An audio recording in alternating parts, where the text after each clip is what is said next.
অষ্টম দৰমহা আয়োগ গঠন আৰু বৈঠকসমূহ চলি থকাৰ মাজতে কেন্দ্ৰীয় চৰকাৰী কৰ্মচাৰীসকলৰ বাবে এক বৃহৎ সকাহ প্ৰদান কৰিছে। এফালে সমগ্ৰ দেশৰ কৰ্মচাৰী সংগঠনসমূহে পুৰণা পেন্সন আঁচনি অৰ্থাৎ OPS সম্পূৰ্ণৰূপে বাহাল কৰাৰ দাবীত অটল হৈ আছে। আনফালে চৰকাৰে এক বিশেষ শ্ৰেণীৰ কৰ্মচাৰীক পুনৰ পুৰণি পেন্সনৰ সুবিধা প্ৰদান কৰাৰ ঘোষণা কৰিছে। পেন্সন আৰু পেন্সনভোগী কল্যাণ বিভাগে 22 জুন 2026 তাৰিখে এক গুৰুত্বপূৰ্ণ নিৰ্দেশনা জাৰি কৰিছে। এই নিৰ্দেশনা অনুসৰি অনুকম্পামূলক ভিত্তিত চাকৰি লাভ কৰা কিছুমান বিশেষ কৰ্মচাৰীক এতিয়া ৰাষ্ট্ৰীয় পেন্সন ব্যৱস্থাৰ পৰা আঁতৰাই পুৰণি পেন্সন অৰ্থাৎ OPS আঁচনিৰ অধীনত উভতাই অনা হ'ব। চৰকাৰে নিয়মিত কি ডাঙৰ পৰিৱৰ্তন আনিছে? এতিয়ালৈকে চলি থকা নিয়ম অনুসৰি 1 জানুৱাৰী 2004 আগতে চাকৰিত যোগদান কৰা কৰ্মচাৰীসকলেহে পুৰণি পেন্সনৰ সুবিধা লাভ কৰিছিল। কিন্তু নতুন নিৰ্দেশনা অনুসৰি চৰকাৰে যোগ্যতা নিৰ্ধাৰণৰ মানদণ্ড সলনি কৰিছে। আবেদনৰ তাৰিখেই হ'ব মুখ্য ভিত্তি। চৰকাৰে সিদ্ধান্ত লৈছে যে অনুকম্পামূলক নিযুক্তিৰ ক্ষেত্ৰত যোগ্যতা নিৰ্ধাৰণৰ বাবে চাকৰিত যোগদানৰ প্ৰকৃত তাৰিখ নহয়, বৰঞ্চ চাকৰিৰ বাবে আবেদন কৰা তাৰিখক মুখ্য ভিত্তি হিচাপে গণ্য কৰা হ'ব।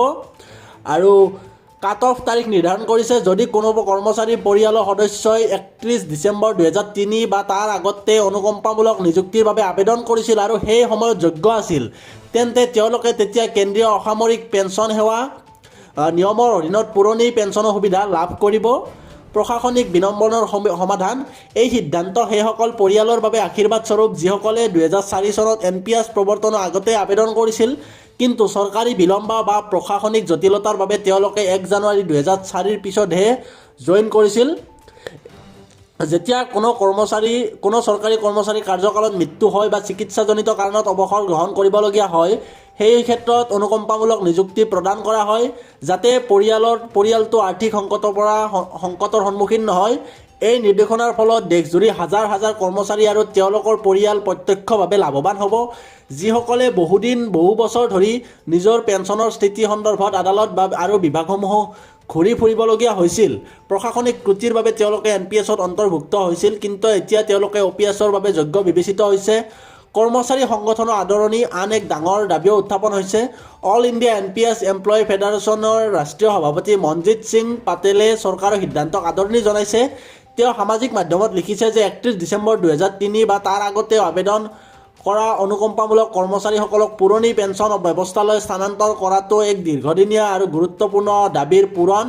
ইয়াৰ উপৰিও ডক্টৰ পাটেলে চৰকাৰক আহ্বান জনাইছে যে সকলো অৱসৰপ্ৰাপ্ত কৰ্মচাৰীৰ বাবে বজাৰৰ উঠা নমাৰ প্ৰভাৱমুক্ত নিশ্চিত পেন্সন বিকল্প ব্যৱস্থা প্ৰদান কৰা উচিত। তেখেতে এইধৰণে উল্লেখ কৰিছে। আৰু অষ্টম দৰমহা আয়োগৰ সৈতে ইয়াৰ সম্পৰ্ক।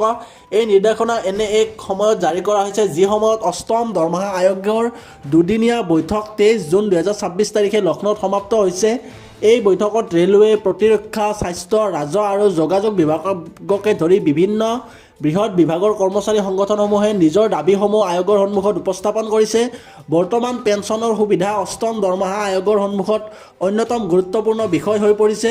কৰ্মচাৰী সংগঠনসমূহে নিৰন্তৰভাৱে দাবী জনাই আহিছে যে অৱসৰৰ পিছত নিৰাপদ আৰু নিশ্চিত হ'ব লাগে। যদিও চৰকাৰৰ এই নতুন নিৰ্দেশনা কেৱল অনুকম্পামূলক নিযুক্তিৰ ক্ষেত্ৰতহে প্ৰযোজ্য আৰু ইয়াক পুৰণি পেন্সন আঁচনি সম্পূৰ্ণৰূপে পুৰণি বাহাল কৰা বুলি গণ্য কৰিব নোৱাৰি, তথাপি এই সিদ্ধান্ত অষ্টম দৰমহা আয়োগৰ আলোচনাত পেন্সন সংস্কাৰক লৈ বিতৰ্ক আৰু অধিক তীব্ৰ কৰি তুলিছে।